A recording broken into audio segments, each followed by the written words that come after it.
Howdy, and welcome to today's update on the controversy over the BOI filing and the Corporate Transparency Act. Today I'm going to show you something nobody else has reported about on this controversial appeal.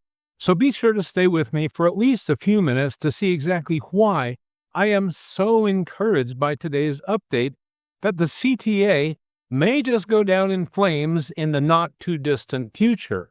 If you're one of the tens of millions of American business owners impacted by this law, it's really important to stay up to date on developments in this case, especially due to the severe penalties for failure to timely submit a BOI report. Of course, you can do that by subscribing to my channel and hitting the notification bell so you know each time I post an update.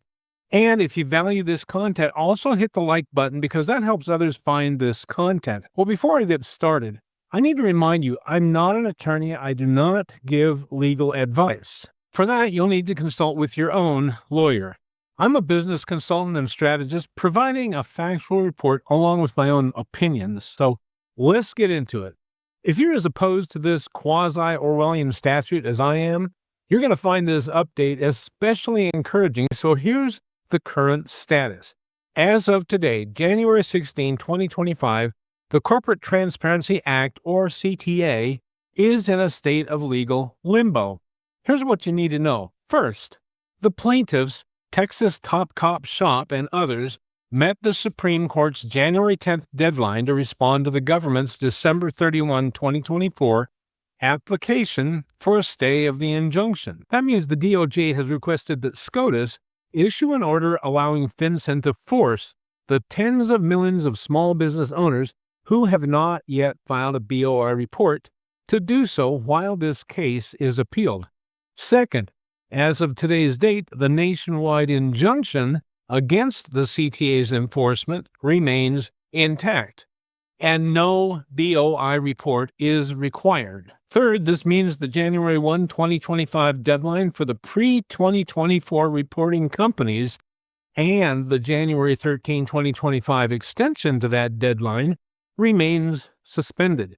In other words, you don't have to file. So the case is now before the U.S. Supreme Court. Here's the timeline.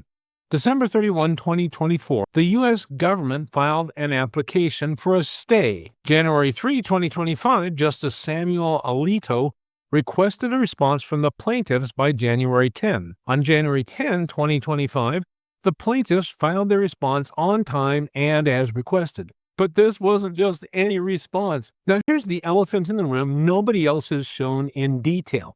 Check out what I've got scrolling on the screen here.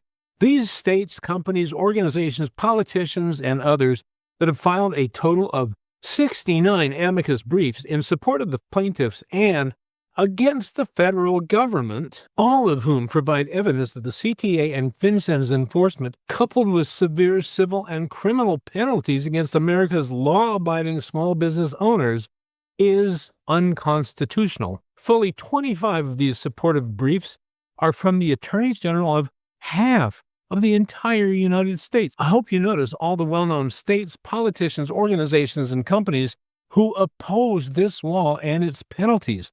Again, there's a total of 69 amicus briefs supporting the plaintiffs now, representing millions and millions of America's small business owners. The government is now facing severe opposition to this law, so those of us who oppose it now have hard evidence that we are not alone in our opposition. So let's rewind a bit to understand how we got here. On December 3rd, 2024, a Texas district court issued a nationwide preliminary injunction against the CTA. On December 23, 2024, the Fifth Circuit initially granted a stay of this injunction. And on December 26, 2024, the Fifth Circuit then vacated the stay, reinstating the nationwide injunction. So, what does all this legal back and forth mean for you?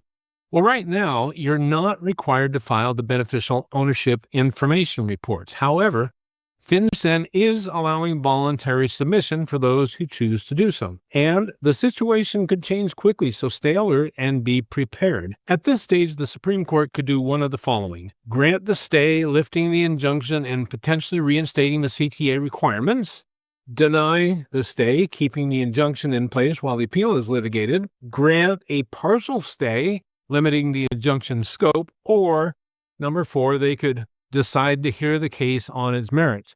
Regardless of the Supreme Court's decision, this case will likely continue through the appeals process. The Fifth Circuit has scheduled oral arguments for March 25th, 2025. While we wait for a resolution, here are 3 key steps for businesses. As I said, stay informed about ongoing legal developments. Continue preparing for potential compliance as the requirements could be reinstated with little notice. And consider whether or not voluntarily submitting reports makes sense for you or your business. This case is a significant challenge to the Corporate Transparency Act and could have far-reaching implications for corporate transparency and anti-money laundering efforts in the U.S. It may also impact the scope of Congress's powers under the Commerce Clause and under the Necessary and Proper Clause. As always, I'll keep you updated on any new developments, and remember, while I aim to provide accurate information, always consult with legal professionals for advice specific to your situation. Thanks for watching, and as always, have an awesome day.